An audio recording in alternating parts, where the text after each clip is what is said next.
gente, mas o rádio sempre foi muito popular. Senhor Gadre, eu queria Eu, fazer uma pergunta que depois eu. remonta aos anos 70. Quando eu vim para Porto Alegre, lá de Vacaria, a primeira rádio que eu escutei foi a Rádio Caiçara. Tinha dois programas, não sei se ainda existem hoje. Não diga não para a rádio, não diga não. E o outro era Caiçara, onde a música não para, esse slogan, ou era programa. Eu queria saber do senhor se esses programas ainda existem e se fizeram realmente sucesso naquela época, ou era eu que era um ouvinte lá do interior e tinha uns 20 anos e pouco. De fato, o programa Não Diga Não era apresentado pelo Saião Lobato. Era uma espécie de uma gincana com os ouvintes pelo telefone, onde eles participavam Tomou e remédio. eram instados a falar sobre determinado assunto, mas não podiam pronunciar a palavra não. Não pronunciando a palavra não, ganhavam prêmio. Pronunciando a palavra não, eram desclassificados. Foi um programa de enorme sucesso, campeão de audiência durante muito tempo, apresentado pelo Saião Lobato. Acho que todos devem lembrar dele. E na Caiçara, a música não para, na realidade, não era um programa, era o slogan da emissora.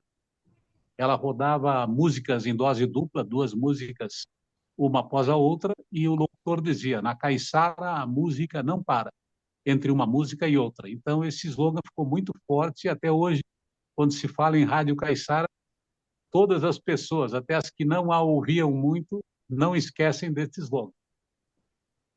Obrigado. Eu Claro. queria Obrigado pela conversar com o audiência, né? senhor. Pela audiência, é boa essa. Eu queria lhe perguntar o seguinte: o senhor tomava umas decisões, às vezes, do jornal, que eu achava muito interessantes, nunca tinha visto, né? Por exemplo, o cara, lá, o comprador quem estava pagando o anúncio, pagava o anúncio na página 3, não me lembro mais, Sim. na página exata. E o senhor chegava e dizia assim: não, esse anúncio é muito feio, feio demais, para lá na página 3 do meu jornal. Põe ele lá para a página 20. Eu dizia: pelo amor de Deus, esse anúncio é pago na página 3. O senhor vai ter que devolver esse dinheiro. Eu falei assim: não, eu devolvo esse dinheiro amanhã, mas aqui na página 3 ele não vai ficar. Eu achava isso assim, o máximo da loucura, né? Porque imagina, né? Isso continua agindo assim ainda, prefere pagar para o anunciante, a coisa não está mais nesse pé, vamos dizer. Que muitas vezes, neste caso concreto, o anunciante não queria pagar o preço para a página 3 e queria pagar um preço irrisório. Como a gente precisava de dinheiro, bom, nós aceitamos o preço que o senhor está oferecendo, mas não podemos garantir a colocação na página. Aí O eu que não estava acontecia? desinformada, então. Era uma maneira de fazer com que o anunciante fizesse um investimento mais razoável no nosso jornal, compatível com o preço que o jornal pagava, porque ele queria pagar um preço não compatível, um preço assim, de mandar o anunciante embora. Seria uma descortesia com quem está nos prestigiando, mas esse era o problema. Aí E fiquei eu não, sabendo e com talvez, atraso. eu acho, e na época eu queria fazer segredo para ti de que o anunciante estava pagando uma miséria. Fiquei sabendo com atraso dessa história, mas ótimo, então. Mas a Há história é pouco, muito boa. há Fala, pouco o Flávio. Nunes falou, o Nunes questionou sobre o futuro do rádio. Eu lhe amplio a questão e pergunto sobre o futuro da TV. Hoje, muito pressionado pelo streaming e mesmo pelas redes sociais. Eu sei que a Pampa está vinculada a uma rede, a Rede TV, que é a terceira ou quarta rede do país, tá? Como é que o senhor vê esse futuro da televisão nesse quadro, essa pressão que está se exercendo sobre os canais abertos, especialmente? Bom, primeira coisa que eu preciso, como é que se diz? A minha vaidade exige que eu me exiba para vocês. Aberto, única televisão, emissora de televisão de canal aberto no Rio Grande do Sul, que transmite debates e programas de entrevistas locais em horário nobre. Isso é muito forte e muito diferenciado das demais emissoras, obviamente sem nenhum menosprezo às demais emissoras. Mas, para que se tenha ideia, um funcionário nosso que nunca foi político, nunca tinha entrado na política, passou a participar de um programa de debates e 1 ano depois veio a eleição, se elegeu como o deputado mais votado do Rio Grande do Sul. Quer dizer, isso mostra a força da emissora, com esses programas locais únicos, né, da televisão do Rio Grande do Sul, em horário nobre. Então, a televisão aberta continua muito forte, ela continua, embora o streaming, a internet tenha levado boa parte do público, em parte de cada dia do telespectador, na realidade, a televisão aberta ainda consome 70% do tempo dos telespectadores, ou seja, 70% do tempo estão assistindo TV aberta e 30% do tempo estão na internet. E outro ponto importante, assim, que prova o vigor da televisão aberta, está acontecendo nas últimas semanas. Os políticos, nas suas campanhas eleitorais, nessas eleições agora deste ano, eleições municipais, os políticos vinham apresentando determinado ranking nas pesquisas até então realizadas. Quando entrou a publicidade na televisão e no rádio, esse quadro mudou muito, o que prova que, embora a internet tenha muita força, a televisão aberta ainda é a rainha da credibilidade, porque, embora o público, vendo a propaganda política e os candidatos através da internet, antes do começo do horário eleitoral gratuito, a partir do início do horário eleitoral gratuito, mudou as pesquisas mudaram, a posição de cada um mudou nas pesquisas, como prova de que a televisão aberta ainda é e sempre será muito forte. Outro ponto a ser destacado, a internet, quem se informa pela internet não está interessado em multiplicidade de opiniões, está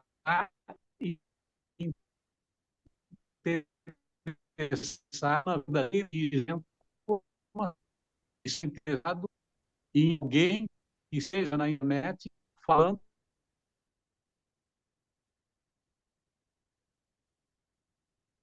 operam de maneira completamente diferente, procuram mostrar todos os lados de cada notícia, todos os lados de cada questão, todas as vertentes de opinião, e nenhum país pode ser considerado democrático se não possuir meios de televisão e rádio abertos ao público, com credibilidade e isenção ao mencionar, ao divulgar as notícias.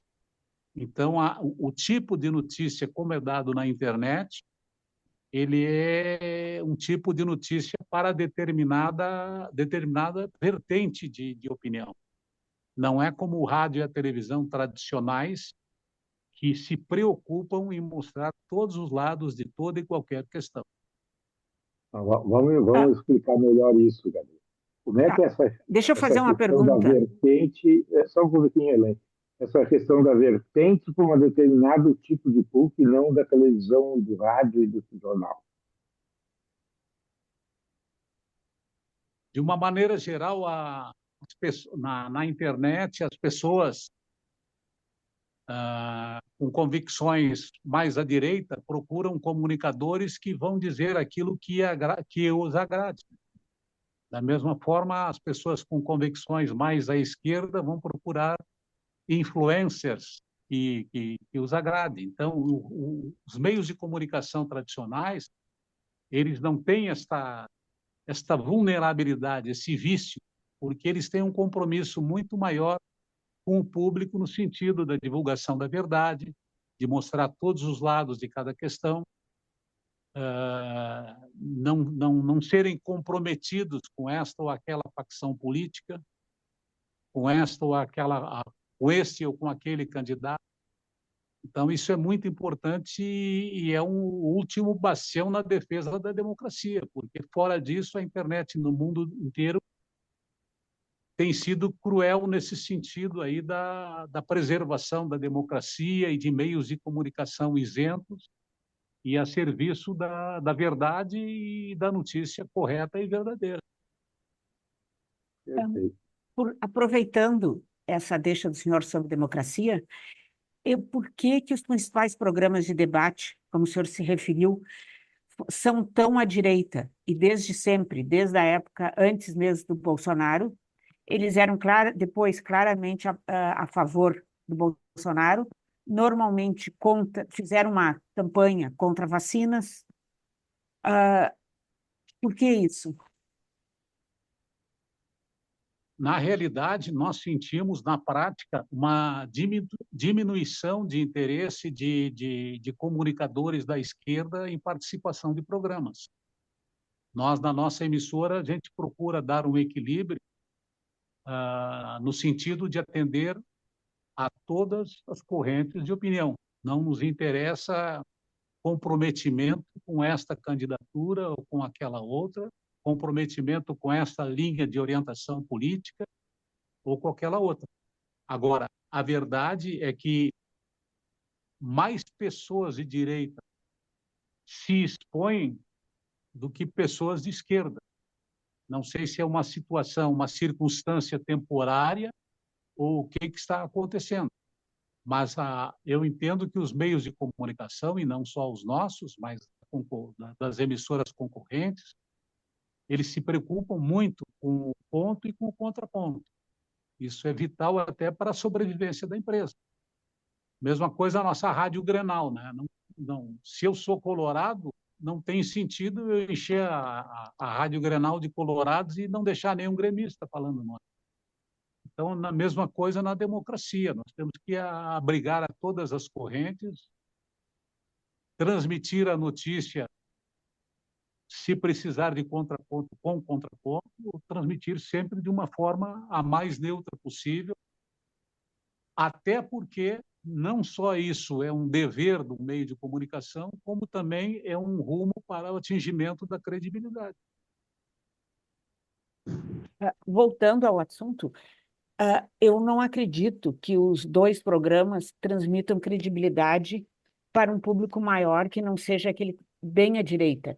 E eu volto também, o que sempre me deixou impressionada, e eu até falava aqui na minha casa, vamos parar de ver um programa que é contra vacinas, na época da pandemia. Era uma coisa, independente de ser direita, esquerda, seja o que for, contra a vacina é contra a, a ciência. E era muito claro os dois programas. Mas era o programa que era contra a vacina ou um comunicador que era contra a vacina? Os programas, a maioria dos participantes dos programas. Por exemplo, máscara. Não se usa máscara em lugar nenhum. Eu ouvi várias vezes. Até porque eu vou dizer, as pessoas na casa que eu estou eram assíduas dos programas. Eu digo, vamos parar de ver um programa que é contra a vacina, contra máscaras, contra os cientistas. Não podemos assistir. Estou de pleno acordo. Então, a sua divergência Pois do é. seu ponto de vista da minha parte. Flávio Dutra. O senhor fez uma boa análise, uma boa perspectiva das redes sociais, especialmente das bolhas das redes sociais, e eu lhe pergunto objetivamente, o senhor é contra ou a favor da regulação das redes sociais? Sou a favor da regulação das redes sociais.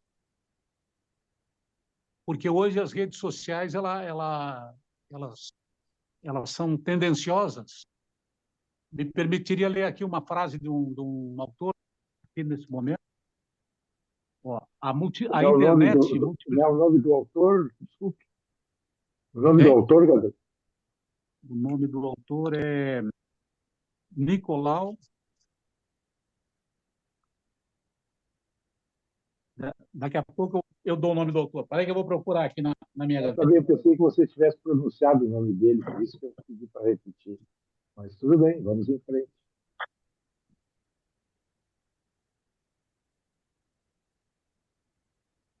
Estou vendo aqui o nome do autor, mas vou ler o que ele disse. A internet multiplicou os canais de expressão.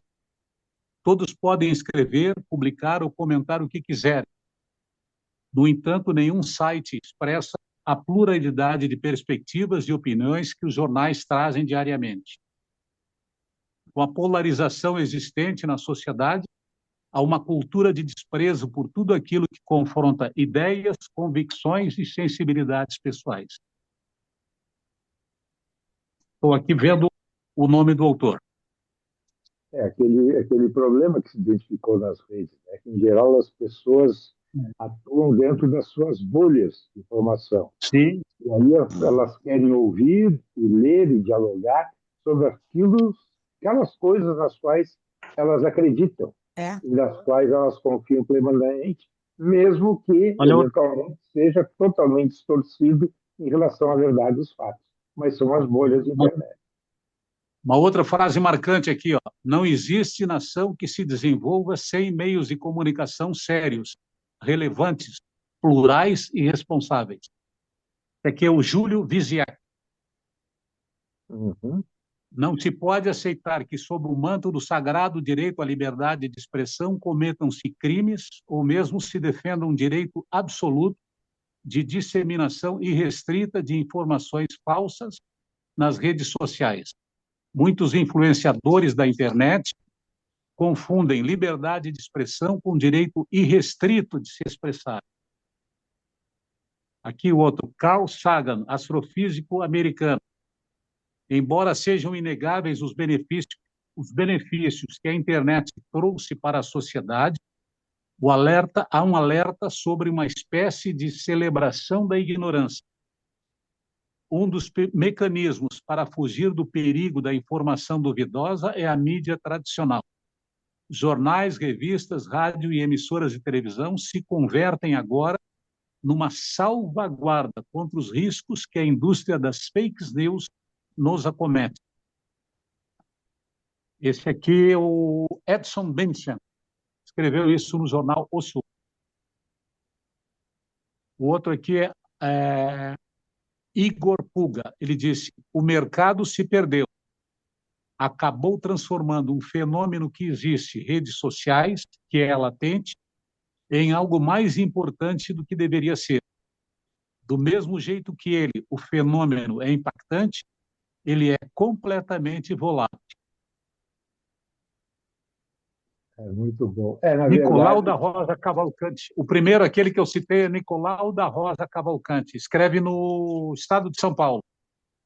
E tem a primeiro, célebre frase Hein? Tem a célebre frase Eco. do Humberto Eco, né? Como é que é?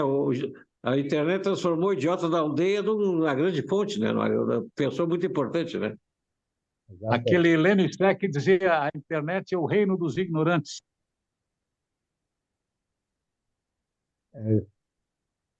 Mas Isso então, as pessoas têm 10 minutos de fama, isso contamina todos. Apesar de toda essa proliferação do streaming e da TV paga no país, a TV aberta tem hoje 70% do tempo consumido dos brasileiros dentro de casa. É uma coisa impressionante a resiliência desse negócio no Brasil. Mas ainda estamos liderando. Eram as anotações que eu tinha feito para apresentar para vocês, anotações essas das quais vocês sabem muito mais do que eu. Não estou aqui tendo a petulância de querer ensinar alguma coisa, mas como a gente está numa roda de amigos, achei oportuno a leitura dessas frases.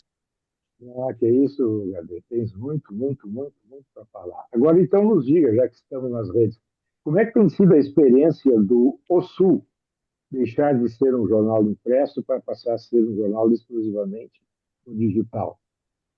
Tem sido muito bom, principalmente quando a gente vê a nossa audiência em Portugal, França, Inglaterra, Estados Unidos. Quando é que com um jornal impresso a gente teria essa penetração? Então, estamos eufóricos com assistindo a esses resultados. Do ponto de vista A internet comercial. deu o comercial ainda patina um pouco, para falar a verdade, né? Porque, por exemplo, os grandes jornalões do mundo e do país, né? Tipo New York Times, Wall Street Journal, eles migraram para a internet, mas não conseguiram levar o faturamento. A mesma coisa os grandes jornais brasileiros, porque quando chega na internet como é que se diz, uma proliferação de opções, né?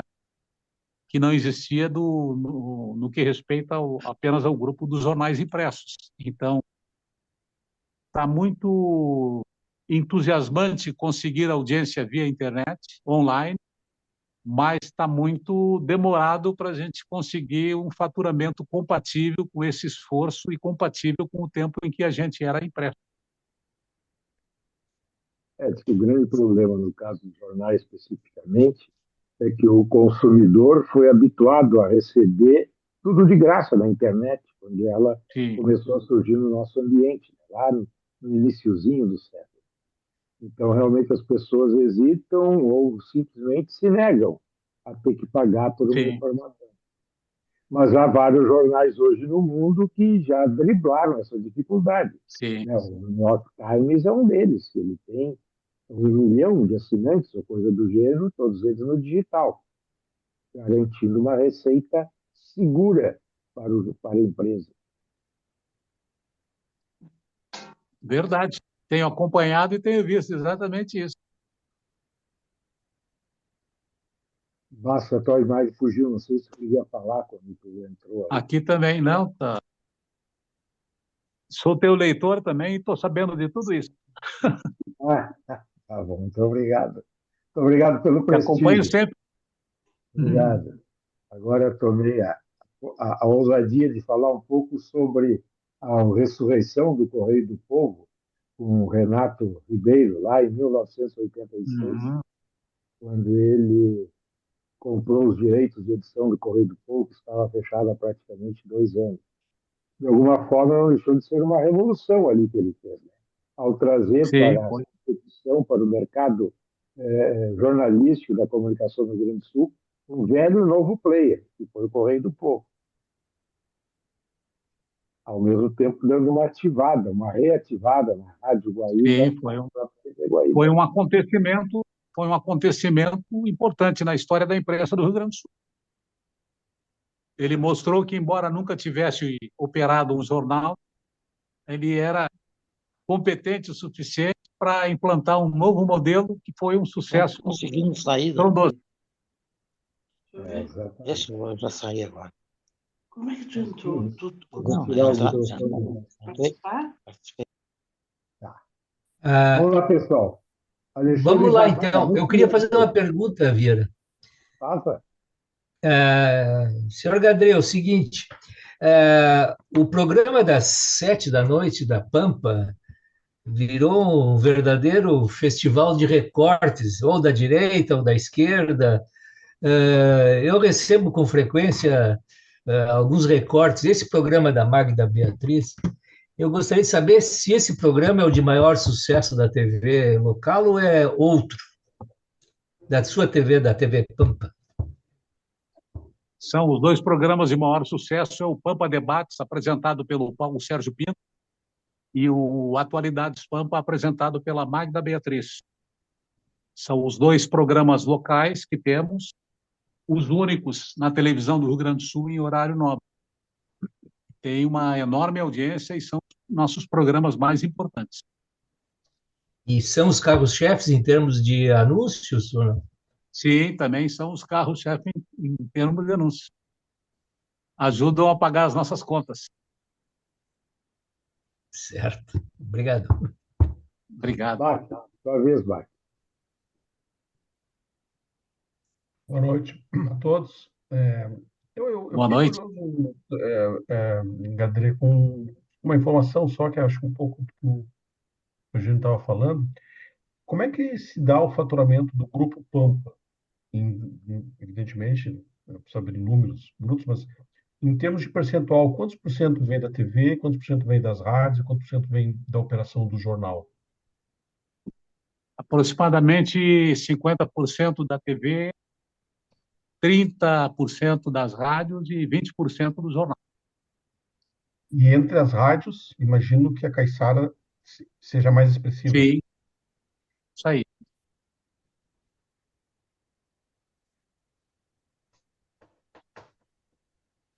Certo. No conjunto, as principais fontes de receita da empresa estão nas rádios, Gabriel. A Caiçara ainda é uma grande líder de comunicação. O maior faturamento nosso é a Rádio Grenal. Depois vem a Caiçara. A Rádio Grenal, quer dizer. E essa Sim. Rádio Grenal, de onde surgiu essa ideia, Gabriel? Houve uma pesquisa ou foi a intuição do Otávio do Luiz Gradê para mais um negócio para dar certo? Foi a intuição. E foi uma intuição meio estranha, porque eu nunca entendi nada de futebol, não frequento campo de futebol, não ouço nada de futebol. Agora sou obrigado a ouvir para ver o que estão fazendo na minha rádio, mas como prazer, assim, sou obrigado a revelar que o futebol não esteve entre as minhas prioridades ao longo da vida. Mas admiro os jogadores, admiro os técnicos, admiro os vitoriosos, os derrotados. Eu não menosprezo, não subestimo. E eu queria saber como o senhor interpreta, ou como o senhor vê algumas cenas de pugilato nos debates da Rádio Grenal. Eu já ouvi alguns ao longo da história aí, não recentemente, mas o ano passado, início desse ano, uma verdadeira guerra entre os jornalistas que ali estavam debatendo o Grêmio e o Inter, divergências de opiniões e tal. O senhor castiga esse pessoal ou não? Não, ele não castiga, é com muita tristeza que a gente vê isso, né? Então, a gente procura aplicar medidas disciplinares para que não mais ocorra, porque não tem sentido fazer uma emissora mostrando pancadaria, assim como agora está acontecendo na política lá em São Paulo. Então, assim, não leva a nada a pancadaria. Nem ajuda a aumentar a audiência. Não aumenta a audiência com essa Não aumenta. Há uma certa repercussão, as pessoas comentam, mas não dá para usar a pancadaria como estratégia para subir nas pesquisas. Mas é uma pimenta, né? Mas é uma pimenta na programação. Uma pimenta, assim, que se põe na programação. Pimenta. No caso na Rádio Grenal, eles chamam muito de corneta, né? Ligam colorado, debochando de alguma coisa do Grêmio, vice-versa. Então, Esta é a pimenta sugerida pela querida amiga. tá vendo? Eu tinha mais uma questão, Verinha. André, tu és um cara, um empresário, dono de um grupo de comunicação que opera rádio, operou jornal do papel, agora no meio digital, opera TV já há bastante tempo, né? O grupo começa com as rádios, eu estava fazendo um cálculo aí, começa se tu falasse em 69, 70, compra a primeira rádio, depois vem a operação 1970. Então, a gente está falando de 40 anos de operação de um grupo. 44. 44. Que valores, assim, tu como empresário de comunicação, digamos assim, tu acredita e procurou pôr em prática nesses 44 anos de atividade? Que valores editoriais, que valores sociais, que valores comunitários? Quem foram os grandes condutores do Grupo Pampa como valores editoriais nesse tempo todo? Eu imagino, falando aí, talvez 2, 3 valores assim que tu acredita, que tua crença que tu procura exercitar e procura passar para as equipes que exercitem editorialmente isso. A nossa preocupação sempre foi o atendimento dos anseios da população, em todas as classes sociais. Nós colocamos, por exemplo, muita publicidade de graça no ar, sem dizer para ninguém, de entidades associativas, entidades assistenciais. Amanhã, por exemplo, creio que seja amanhã ou depois da manhã, o Dia Nacional, o Dia Mundial dos Surdos Mudos. Então, tomamos iniciativas a este público, sem muito alarde, sem tirar um proveito qualquer que seja desse, e também auxílios a entidades beneficentes, entidades de atendimento aos necessitados mais diversas. Nós, além de cobertura jornalística de eventos dessas entidades, divulgamos publicidade grátis dessas entidades, conclamando a população a efetivar doações ou a visitar entidades dessas beneficentes e também procuramos estar sempre presentes também no caso, por exemplo, do futebol amador, futebol de bairro. Agora prestamos uma homenagem a um time de futebol de Viamão que tem, se não me engano, 80 ou 100 anos. E são coisas assim que não rendem no noticiário, mas justificam a atuação de uma empresa de comunicação voltada para os interesses da comunidade em todas as suas classes sociais. É uma preocupação constante nossa. A família participa diretamente das ações e da gestão da Rede Pampa. Como é que funciona isso na família? Como é que se dá essas relações? Como é que o senhor dividiu os delicados aí para contemplar todo mundo? E qual é a perspectiva? Tem algum neto que está pintando aí para ser o futuro Gadré? Por enquanto, os netos ainda estão apenas estudando, mas aqui na Rede Pampa, o Alexandre é o presidente, eu sou o fundador, o Alexandre é o presidente, Alexandre Gadré.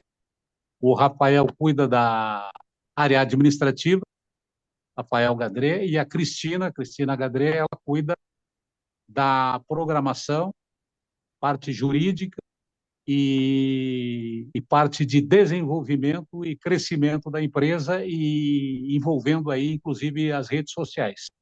Aí é com a Cristina Gadré, que tem o cargo de diretora-geral. O Alexandre tem o cargo de diretor-presidente e o Rafael é diretor sem designação específica do cargo.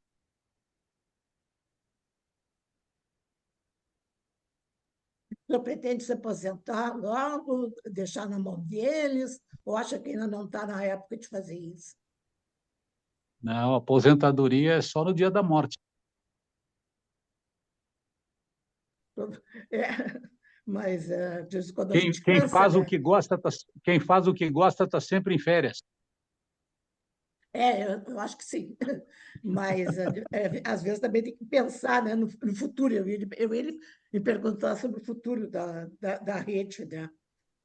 Por isso que já os cargos, ainda há pouco o outro companheiro nosso aí disse que já foram distribuídos os delicados. Não, só foram distribuídas as obrigações. Delicados não apareceu nenhum até agora. E essa definição foi uma definição tranquila entre os irmãos e entre o senhor? Sim. Ou houve alguma luta interna? Uma das Não, filhas nenhuma. não está, né? Uma das filhas Nenhuma. não está, né? Tudo, até agora está tudo maravilhosamente bem neste quesito. Nesse quesito. Mas uma das suas filhas não está na rede, né? Não está trabalhando.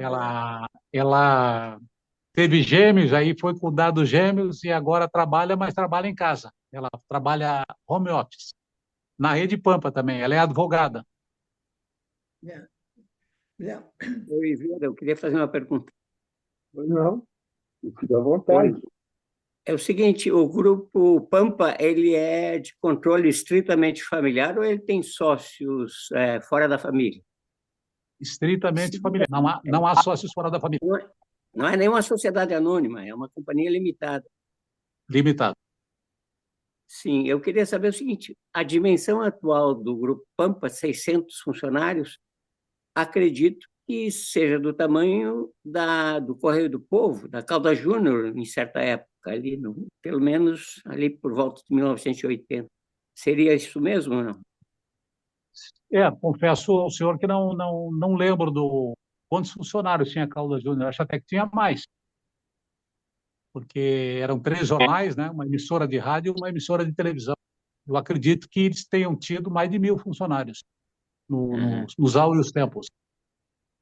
Tinha mais de 1.000 funcionários nos bons tempos do Correio, do Folha da Tarde, Folha da Manhã, certamente. O faturamento também devia ser consideravelmente maior, talvez. Outra coisa, Vocês, no Grupo Pampa, consideram a possibilidade de voltar a imprimir um jornal, ou pelo menos uma revista quinzenal, mensal ou semanal, para unificar o público? No momento ainda não, mas apenas para informação, a nossa rotativa está montada e pode ser acionada a qualquer momento, mas no momento não temos coragem de voltar a ter o jornal impresso. Esperamos adquirir essa coragem nos próximos anos. Mas a rotativa presta serviço para terceiros, então? Não, porque os gráficos, na época, por questões do nosso aperto financeiro, na época, eles foram dispensados, devidamente indenizados, com todos os seus direitos trabalhistas. Então, temos a rotativa, o prédio, mas sem nenhum funcionário. A Gerdau talvez queira comprar. Como? A Gerdau talvez queira comprar essa máquina. Pois é, mas o problema é que a Gerdau paga por quilo. Pois, a propósito, Gadré, há um mês atrás, mais ou menos, nós conversamos aqui nesse mesmo espaço com o Nelson Sirotsky, né, que conversou conosco como publisher do grupo RBS. Em certo momento, ele falou sobre essa questão de impressão de jornais e disse que estava sendo iniciada uma conversa para que, em certo momento, talvez, em Porto Alegre, tivesse praticamente apenas um parque de impressão, contemplando Zero Hora, Diário Gaúcho, NH, talvez Correio do Povo e assim por diante. Chegou a passar por ti essa conversa? O que tu pensas a respeito? Não, eu só assisti na palestra do Nelson com vocês. Mas fico à disposição do Nelson. A máquina está aqui, pronta para imprimir. E ela está tecnologicamente atualizada, HD? Acredito que sim, embora estejamos há mais de 10 anos sem a impressão, né? Mas o equipamento está inteirinho aí. Tá bom. Então, está lançada a proposta pública de participação nos processos todos. Muito bom. Com o fim do parque gráfico do Correio, o senhor não foi procurado pelo pessoal de lá para imprimir o jornal ou não? Não, eu acredito que, como eles já estavam imprimindo no Grupo Sinos, eu acho que eles fizeram lá um negócio bom para os dois lados e continuam no Grupo Sinos imprimindo. O senhor tem planos de se estender para o interior do estado, além das... São 4 cidades, né, em que o senhor já tem as rádios? Sim. Ou não está nessa... Não, são 4 cidades em que temos as televisões, né? Santa Maria, Santa Maria, Pelotas e Carazinho, que é ali junto com o Passo Fundo. Mas, no momento, a gente não vê uma sustentabilidade numa expansão que se possa fazer nesta área aí, porque televisão é muito caro, né? Ainda mais agora que, dentre todos os momentos difíceis que passamos, um deles eu esqueci de falar no momento oportuno, foi a digitalização.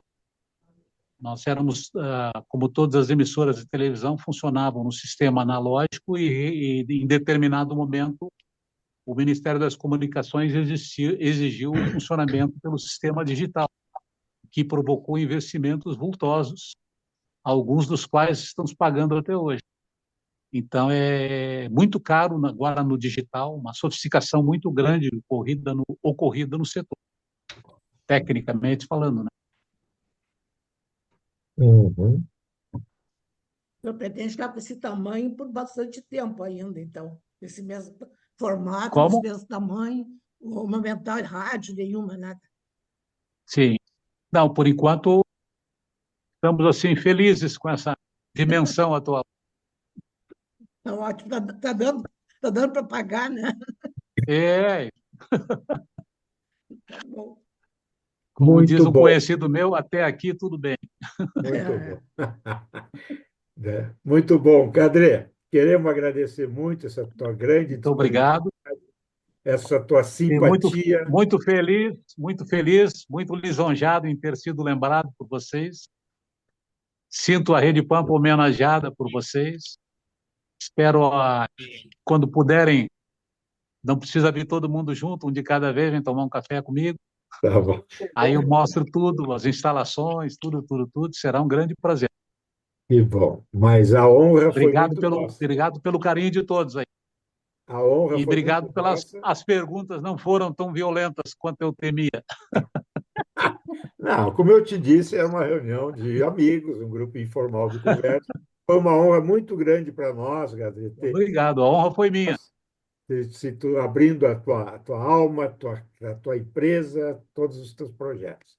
Muito obrigado. Muito Qualquer obrigado. dia voltaremos a Tá conversar. bom, beijos a todos. Muita saudade. Tchau. Boa noite. Tchau. Saudade de todos também.